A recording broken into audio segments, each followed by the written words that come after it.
Hi friends, எல்லோருக்கும் வணக்கம். நீங்கள் பார்த்துட்டு இருக்கிறது வந்து ஒரு மூலிகை குணம் உள்ள செடி.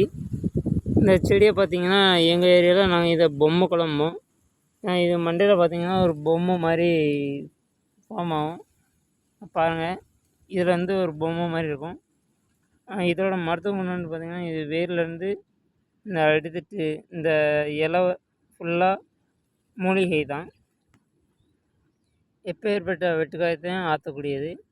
இந்த இலைய இப்படி கிள்ளி பார்த்திங்கன்னா இதுலேருந்து ஒரு பால் உண்டாகுது இல்லையா, பாருங்கள். இந்த பாலில் வந்து நம்ம இந்த வெட்டு எங்கே பட்டிருக்கோ அந்த இடத்துல இந்த பால் வச்சோம்னா ஒரு சுருண்டு ஒரு எரிச்சல் உண்டாகும். அதை வந்து நம்ம எதுவும் செய்யக்கூடாது. அது வந்து நம்ம புண்ணில் வச்சோம்னா சீக்கிரம் புண்ணு ஆறி வரும். ஓகே ஃப்ரெண்ட்ஸ், பிடிச்சிருந்தால் லைக்